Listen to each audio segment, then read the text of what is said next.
Hello everyone, Radhe Radhe. कैसे हो आप सभी? आशा करती हूँ आप सभी स्वस्थ होंगे, मस्त होंगे। तो आ चुकी हूँ मैं एक न्यू वीडियो के साथ। इस वीडियो में मैं ना आपको एक ऐसी बात शेयर करने वाली हूँ जो बात जन्माष्टमी के दूसरे दिन मेरे हस्बैंड ने कही, और ये बात मुझे इतनी पसंद आई कि मैंने सोचा कि मैं अपने व्यूअर्स को भी ये बात ज़रूर बताऊँगी। उन्होंने मुझसे एक सवाल पूछा कि तुमने इतने धूमधाम से जन्माष्टमी मनाई, मुझे एक बात बताओ, तुम्हारी लाइफ में जब भी कुछ अच्छा होता है उसका क्रेडिट तुम किसे देती हो? मेरा सरल सा जवाब था, अपने कान्हा को। और जब भी कुछ बुरा होता है उसका क्रेडिट तुम किसको देती हो? मैंने फिर से जवाब दिया, कान्हा को। उन्होंने पूछा कि कैसे तुम दोनों ही चीज़ों का क्रेडिट अपने कान्हा को देती हो और क्यों देती हो? मैंने कहा देखो, वो अच्छा करते हैं तो हमारे भले के लिए करते हैं, अगर उन्होंने बुरा किया है हमारे साथ तो वो भी हमारे भले के लिए ही होगा। हो सकता है कि उस वक्त हमें ये एहसास ना हो कि ये क्यों हुआ, और हम मन ही मन है ना सोचेंगे कि भगवान ने मेरे साथ ऐसा क्यों किया। ऐसा नहीं करना चाहिए। आस्था है ना, बिल्कुल अंधी होनी चाहिए। अगर हम भगवान को मानते हैं, जैसे मैं अपने कान्हा को मानती हूँ, तो मैं ना उनके ऊपर आंख बंद करके विश्वास करती हूँ। हालांकि कितनी जगहों पर मेरा मजाक भी उड़ाया जाता है कि इतनी अंधी भक्ति कैसे कर सकता है कोई। मैंने कहा कि मेरी ज़िंदगी है ना, उनके बिना कुछ भी नहीं है। वो है तो सब कुछ है, वो नहीं तो कुछ भी नहीं। तभी मेरे हस्बैंड ने एक छोटी सी स्टोरी हमारे साथ शेयर की, वो मैं आप सभी को बताना चाहती हूँ। कहानी कुछ इस प्रकार थी कि एक मंदिर था और उसमें कान्हा जी की प्रतिमा स्थापित थी। वहाँ एक पुजारी रोज मंदिर में पूजा करने आया करते थे, और उस मंदिर के सामने ना एक चरवाहा अपनी भैंस बांधा करता था, और चरवाहा नाव पर बैठकर नदी के दूसरे किनारे जाता और अपनी भैंस के लिए घास लाता था।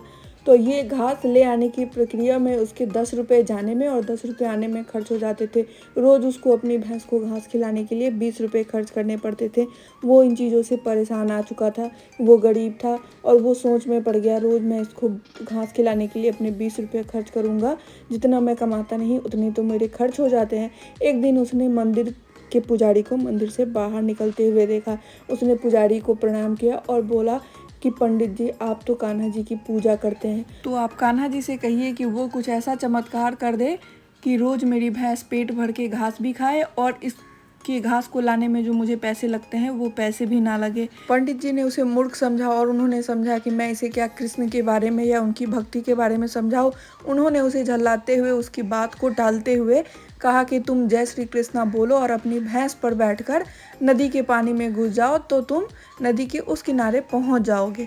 चरवाहा उनकी बात मान गया और बहुत ही श्रद्धा से उसने नदी के किनारे पहुंचकर जय श्री कृष्णा कहा और अपनी भैंस पर बैठकर नदी के पानी में घुस गया, और भगवान ने उसकी आस्था की लाज भी रखी। चरवाहा सही सलामत अपनी भैंस के साथ नदी के दूसरे किनारे पर पहुंच गया।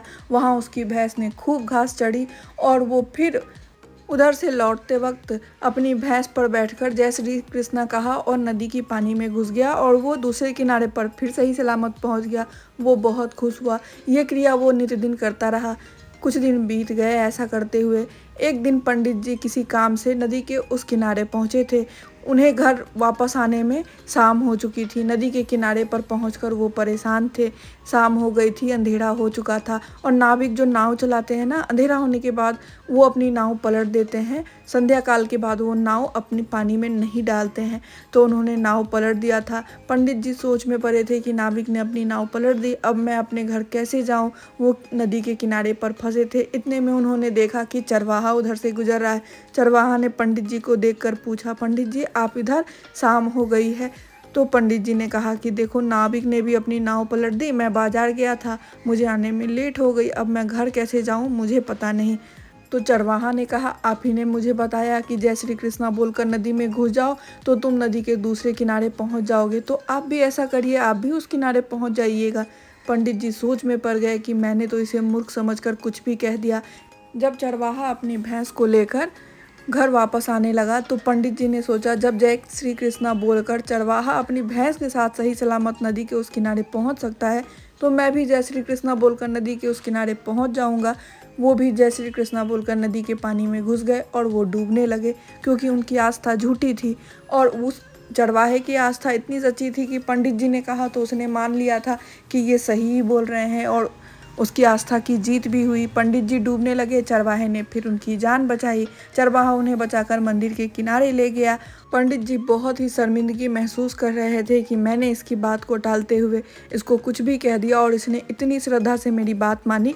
इस कहानी से हमें सीख यही मिली कि हम अगर कान्हा की पूजा करते हैं या किसी भी भगवान की पूजा करते हैं तो उनके प्रति हमारी आस्था, हमारी श्रद्धा है ना, बिल्कुल आंख बंद करके होनी चाहिए। तो कैसी लगी आपको ये कहानी? कहानी अच्छी लगी हो तो लाइक कर दे, अपने फ्रेंड्स और फैमिली के साथ ज़रूर शेयर करें और चैनल पर नए हैं तो चैनल को प्लीज़ सब्सक्राइब करके बेल आइकन को याद से प्रेस कर दे। मिलती हूँ फिर न्यू वीडियो में, तब तक अपना ध्यान रखें। वीडियो पूरा देखने के लिए आपका बहुत बहुत धन्यवाद। जय श्री कृष्णा, राधे राधे।